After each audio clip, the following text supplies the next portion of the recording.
மன அழுத்தம் அப்படிங்கிறது நீங்க இன்னைக்கு ஒரு 10 பேர்ல பாத்தீங்கன்னா 8 பேர்ல கண்டிப்பா ஏதோ ஒரு விதமான ஒரு அழுத்தம் இருந்துட்டு தான் இருக்கு. ஆனா ஏர்லி சைன்ஸ் அப்படிங்கிறதுனா அவங்க எப்படி மாறுறாங்க, எப்படி மன அழுத்தத்துக்குள்ள போறாங்க அப்படிங்கிறது நம்ம பார்க்க போறோம். இது முன்னாடி ஸ்டேஜ்லயே நம்ம பார்த்துட்டோம் அப்படிங்கிறது பாத்தீங்கன்னா நம்மளால அவங்கள வேகமா வெளியில கொண்டு வரதுக்கும் நம்மளுக்கு வாய்ப்பு இருக்கு.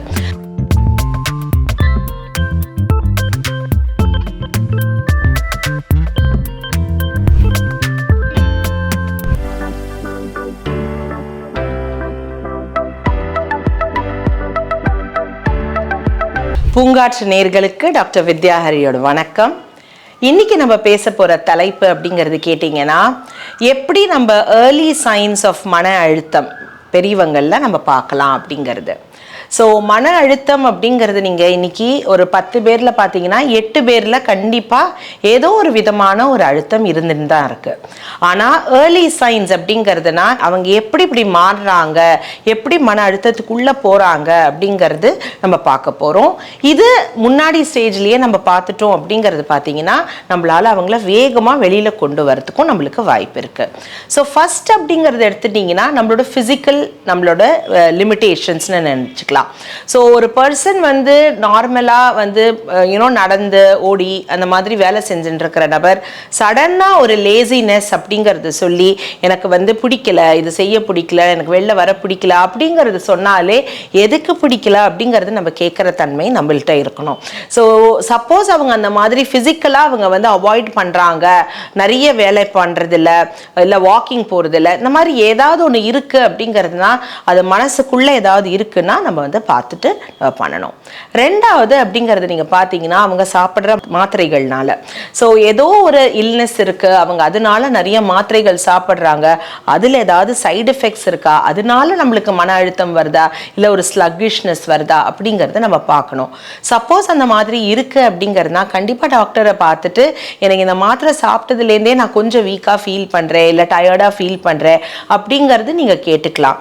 எல்லாருக்கும் அது பொருந்துற மாதிரி இருக்காது, ஆனால் சில பேருக்கு ஒரு சைடு எஃபெக்ட் அப்படிங்கிற மாதிரி அது போகிறதுக்கு வாய்ப்பு இருக்கு. அடுத்தது நம்ம யூஸ்வலாக நீங்கள் பார்த்தீங்கன்னா அந்த ஏர்லி சைன்ஸ் ஆஃப் டிப்ரெஷனில் அவங்க வந்து உடம்பு முழுக்க அது தலையிலேருந்து கால் வரைக்கும் எனக்கு எங்கேயாவது ஒரு இடத்துல வலி இருந்துட்டே இருக்கு அப்படிங்கிறது சொல்லுவாங்க. இன்னைக்கு முதுகு வலிக்கிறதுனா நாளைக்கு இடுப்பு வலிக்கிறதும்பாங்க, தலை வலிக்கிறதும்பாங்க. ஸோ ஏதோ ஒரு பாடியில் அவங்களுக்கு வந்து ஏதாவது ஒரு வலி இருந்துட்டே இருக்கும். இது சிலப்போ ஃபிசிக்கல் பெயினாக இல்லாமல் இமோஷனல் பெயினோட பிரசிபிட்டேஷனாகவும் இருக்கிறதுக்கு வாய்ப்பு இருக்கு. ஸோ இமோஷனல் பெயினாக இருந்தது அப்படிங்கிறதுனா கண்டிப்பாக அவங்களுக்கு ஒரு கவுன்சிலிங் இல்லை ஒரு தெரப்பி செஷனில் நம்ம கொண்டு போகிற மாதிரி இருக்கும். இதில் இமோஷனல் ஃப்ரீடம் டெக்னிக் அப்படிங்கிற ஒரு தெரப்பியே இருக்குது. அது சிம்பிளாக சொல்லணும்னா டேப்பிங் டெக்னிக் அப்படின்னு சொல்லுவோம். ஸோ தலையிலேருந்து இப்படி டேப் பண்ணி நெத்தியில், கண்ணில், கீழே மூக்கில், அப்புறம் சின்னில், நெஞ்சில், இந்த சைடில், அதே மாதிரி கையில் நாங்கள் வந்து டேப் பண்ணி அவங்களுக்கு அந்த டேப்பிங் டெக்னிக்கால் அந்த இமோஷன்ஸை நாங்கள் ஃப்ரீ பண்ணுவோம். ஸோ அதனால தான் அதுக்கு பேர் இமோஷனல் ஃப்ரீடம் டெக்னிக். ஸோ அந்த இமோஷன்ஸ் இருந்தால் கூட அது வந்து ஒரு ஏர்லி சைன்ஸ் ஆஃப் டிப்ரெஷனை வந்து ப்ரெசிபிட்டேட் பண்ணுறதுக்கு வாய்ப்பு இருக்குது. அடுத்தது நீங்கள் பார்த்தீங்கன்னா losing interest in anybody and anything. மக்கள்கிட்டையும் நல்லா பேச மாட்டாங்க, எந்த ஒரு பேசிக்கான ஒரு வேலையும் அவங்களுக்கு பண்ணுறதுக்கு இஷ்டம் இல்லாமல் இருக்கும். நிறைய இடத்துல நீங்கள் பார்த்தீங்கன்னா சரியாக குளிக்க மாட்டாங்க, இல்லை தலை முடி பராமரிப்பு அது இருக்காது. ஸோ ரொம்ப ஒரு மாதிரி ஸ்மெல் வர அளவுக்கு அவங்க இருந்துப்பாங்க, நெயில்ஸ் கட் பண்ண மாட்டாங்க. ஸோ ஒரு பர்சனல் ஹைஜீன் அப்படிங்கிறது நீங்கள் பார்த்தீங்கன்னா அதில் கவனம் செலுத்தாமல் இருப்பாங்க. ஸோ அந்த மாதிரி நீங்கள் பார்த்தீங்க அப்படிங்கிறதுனா கண்டிப்பாக அவங்களையும் நம்ம பார்க்குற மாதிரி இருக்கும். இன்றைக்கி நிறைய என்ஜிஓஸ் இருக்காங்க. ஸோ இந்த மாதிரி பெரியவங்களாக இருக்கிறவங்கள எஸ்பெஷலி ஓல்டேஜ் ஹோம்ஸில் இல்லை இந்த மாதிரி கேர் கிவிங் இல்லாமல் இருக்கிற இடத்துல இவங்களே போய் ஒரு சர்வீஸாக அவங்களுக்கு வந்து ஒரு ஹேர் கட் பண்ணி ஈஸியாக மெயின்டைன் பண்ணுற மாதிரி பார்த்துட்டு அவங்களுக்கு நெகம் எல்லாம் வந்து கட் பண்ணிட்டு ஸோ பேசிக் ஹைஜீனை அவங்களுக்கு இம்ப்ரூவ் பண்ணுறதுக்கு அவங்களுக்கு எடுத்து கொடுக்குற மாதிரி. இது ஏன் நடக்கிறது அப்படிங்கிறதுனா மேபி ஒரு லோன்லினஸ், தனிமைத்தனம் அதுனால இருக்கலாம், இல்லை கேர்லெஸ்னஸ், நம்மளுக்கு வந்து இனிமேல் யார் நம்மளை இதெல்லாம் பார்க்க போகிறாங்க அப்படிங்கிறது அந்த மாதிரி இருக்கலாம், இல்லை நிஜமாவே அவங்களுக்கு அஃபோர்டபிலிட்டி இல்லாமல் இருக்கலாம். ஸோ அது என்னவா இருந்தாலுமே பேசிக் ஹைஜீனுக்கு நம்ம இம்பார்ட்டன்ஸ் கொடுக்கணும். தினமும் காலையில் எழுந்து பல் தேய்க்கிறது, ஒரு குளிக்கிறது, இல்லை நெகத்தெல்லாம் நீட்டாக வெட்டி வச்சுக்கிறது, அதே மாதிரி நீட்டாக க்ளோத்ஸ் போட்டுக்கிறது. நிறைய பேர் வீட்டில் தானே இருக்கேன், நான் ஏன் நீட்டாக ட்ரெஸ் பண்ணிக்கணும் அப்படிங்கிறதும் இருப்பாங்க. ஸோ அந்த மாதிரி இல்லாமல் நம்ம நம்மளோட பர்சனல் ஹைஜீனை நம்ம வச்சுட்டோம்னா ரொம்ப நல்லது. எப்போதுமே ஒரு ஒரு ஸ்டேட்மெண்ட் இருக்கு, wake up, get up and show up அப்படிங்கிறது. ஸோ அதில் நம்ம ட்ரெஸ் பண்ணிவிட்டு நம்ம வேக்கப் பண்ணி நம்ம நீட்டாக இருந்தோம்னாலே நம்மளால் மற்றவங்களோட ப்ரெசன்டபிலிட்டியில் நம்ம மன அழுத்தம் நம்மளுக்கு கம்மியாகிற மாதிரி இருக்கும். அடுத்தது அப்படிங்கிறது நீங்கள் பார்த்தீங்கன்னா, இந்த சைன்ஸ் ஆஃப் டிப்ரெஷன் அவங்க நிறைய பேசிகிட்டு இருக்கிறவங்க சடனாக பேசாமல் இருந்துருவாங்க. அவங்க அதாவது மறைக்கணுங்கிறது அவங்களோட இன்டென்ஷன் இருக்காது, இல்லை பேச வேண்டான இன்டென்ஷன் இருக்காது. மேபி அவங்க பேசி யாரும் காது கொடுத்து கேட்கலையோ, இல்லை அவங்க பேசுகிற ஆலோசனைகளோ, இல்லை அவங்க பகிர்ந்துக்கிற விஷயமோ மற்றவங்களுக்கு அது இன்ட்ரெஸ்ட் கொடுக்கலையோ, இல்லை காது சரியாக கேட்கலையோ, ஸோ இது ஏதாவது ஒரு இன்டென்ஷன் இருந்தது அப்படிங்கிறதுனா அதுக்கு தகுந்த மாதிரி நம்ம அவங்கள ஹேண்டில் பண்ணுற மாதிரி இருக்கணும்.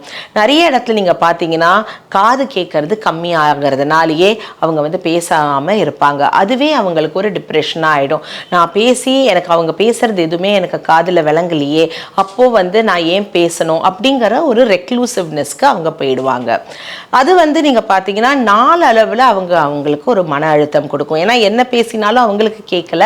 ஸோ அந்த ஹியரிங் எய்ட்ஸ் எல்லாமும் வச்சுக்க இன்ட்ரெஸ்ட் இல்லை பொருளாதாரமாக அவங்களால முடியாது, இல்லை அவங்களுக்கு அந்த மாதிரி ஒரு சிச்சுவேஷன், அந்த மாதிரி ஒரு சூழ்நிலையில் அவங்க தள்ளப்பட்டிருக்காங்க அப்படிங்கிறதுனா இதை நம்ம கேர் எடுத்து பண்ணணும். அடுத்தது ஒரு சடன் ஒரு சேஞ்ச், அது ஃபைனான்ஷியலாக இருக்கலாம், இல்லை இந்த நியூக்ளியர் ஃபேமிலி ஒரு சேஞ்ச். ஸோ இது வரைக்கும் கூட்டு குடும்பமாக இருப்பாங்க, இல்லை சடனாக அவங்க பையனோ பொண்ணோ அவங்க கல்யாணம் ஆகிட்டு போயிருப்பாங்க, இல்லை அவங்களுக்கு வேறு இடத்துல வேலை வாய்ப்பு கிடச்சிருக்கும். ஸோ ஒரு சடன் பிரிவு, ஒரு சடனாக அவங்களுக்கு அதாவது அவங்க நினச்சி கூட பார்த்துருக்க மாட்டாங்க, ஒரு எம்டி நெஸ்ட் சிண்ட்ரோம்னு நாங்கள் சொல்லுவோம். ஒரு சடனாக அந்த மாதிரி சேஞ்ச் வரத்த அவங்க அதை ஏற்றுக்கும் தன்மை அவங்களுக்கு இல்லை இருக்கலாம். ஸோ அப்படி இருக்குன்னா அவங்களுக்கு அந்த ஒரு டிப்ரெஷன்ல அவங்க போயிடுவாங்க. ஸோ இந்த மாதிரி டிப்ரெஷன்ல என்னெல்லாம் சைன்ஸ் இருக்கும் அப்படிங்கிறது நீங்க பார்த்தீங்கன்னா, சடனா காலையில லேட்டா எழுந்திருப்பாங்க, எழுந்தாலும் பெரிய ஒரு ஒரு எக்ஸைட்மெண்ட்டோட எழுந்திருக்க மாட்டாங்க, பல்லு தேய்க்க மாட்டாங்க, சரியா சாப்பிட மாட்டாங்க, மாத்திரைகளை சாப்பிட்றது மறந்து போயிடுவாங்க.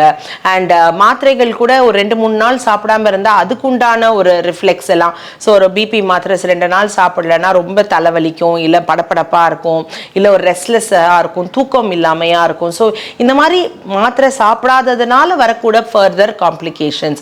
ஸோ இது எல்லாமே நீங்கள் பார்த்தீங்கன்னா மொத்தமாக அது அவங்களோட லைஃப்பை டோட்டலாக அவுட் ஆஃப் ட்ராக் அப்படிங்கிற மாதிரி ஆகிடும். ஸோ இதுக்கு நம்ம என்ன ரெமெடியெல்லாம் நம்ம பண்ணலாம் அப்படிங்கிறதுனா, ரொம்ப சிம்பிளாக நம்ம அவங்களோட லைஃப்பை மறுபடியும் ட்ராக்ல கொண்டு வரத்துக்கு நம்ம எவ்வளோ சீக்கிரமாக பண்ண முடியுமோ அதை பார்க்கணும். ஏன்னா இது இனிஷியல் ஸ்டேஜ்லேயே நம்மளால் அதை தவிர்க்க முடியும். ஸோ சப்போஸ் ஒருத்தங்க அது மாதிரி பேசிக்காக அவங்க விலகி போயிட்டு இருக்காங்க, இல்லை அவங்க அந்த மாதிரி கேர் இல்லாமல் இருக்காங்க அப்படிங்கிறதுனா சிம்பிளாக ஃபோன் பண்ணி என்னப்பா ஆச்சு, ஏன் வரல, என்ன அப்படிங்கிறது கேட்டுக்கலாம். இல்லை நேபர்ஸாக இருக்கீங்க, இல்லை அவங்களோடைய இருக்கீங்க அப்படிங்கிறதுனா என்ன வா கிளம்பு நம்ம பார்க்கலாம் அப்படிங்கிறது அவங்கள ஒரு மைண்ட் செட் ஷிஃப்ட், அந்த மைண்டை உடனே மாற்றுறதுக்கு அவங்களுக்கு நம்ம ஹெல்ப் பண்ணி கொடுக்கலாம், பேசலாம், பழகலாம் அவங்களோட. அண்ட் அவங்க மனசில் என்ன இருக்குது அப்படிங்கிறது கொஞ்சம் காது கொடுத்து நம்ம கேட்டுக்கலாம். இதெல்லாம் நம்ம இனிஷியல் ஸ்டேஜ்லேயே நம்ம பண்ணிட்டோம்னா பெரிய அளவுக்கு அது மன அழுத்தம் அப்படிங்கிற அந்த ஸ்டேஜுக்கு போகாமல் நம்ம தவிர்க்கலாம். Prevention is better then cure தானே. ஸோ கண்டிப்பாக நம்ம இந்த மாதிரி கேசஸை நம்ம ரொம்ப சிம்பிளாக நம்ம சால்வ் பண்ணலாம்.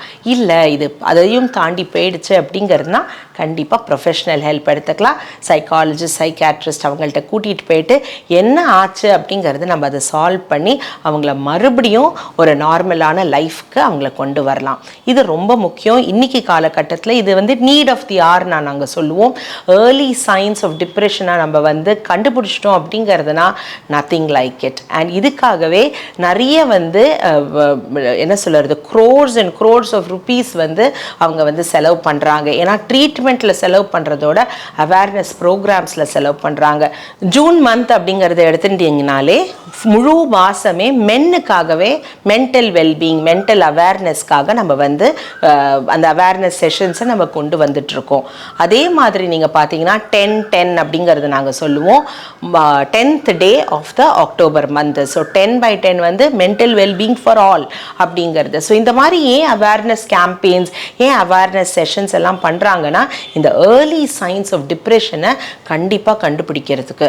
இன்றைக்கி வந்து இது எல்லா இடத்துலையுமே all cross sections of people, எல்லா ஏஜ் குரூப்ஸ்லையும் இது எஃபெக்ட் பண்ணுறது.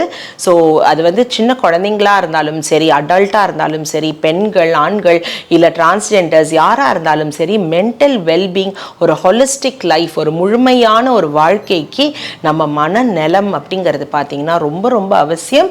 கண்டிப்பாக உங்களுக்கு யாராவது தெரியும் அப்படிங்கிறதுனா நீங்கள் அதை ஸ்பாட் பண்ணி எங்களை மாதிரி ப்ரொஃபஷனல்ஸோட ஹெல்ப்பை நீங்கள் கண்டிப்பாக எடுத்துக்கலாம். நன்றி, வணக்கம். பூங்காற்று இது நாளைய நல்வாழ்வுக்கான வழிகாட்டு. தொடர்ந்து எங்களோட வீடியோக்களை பார்க்கறதுக்கு பூங்காற்று சேனலை சப்ஸ்கிரைப் பண்ணுங்க அண்ட் ஃபாலோ பண்ணிடுங்க.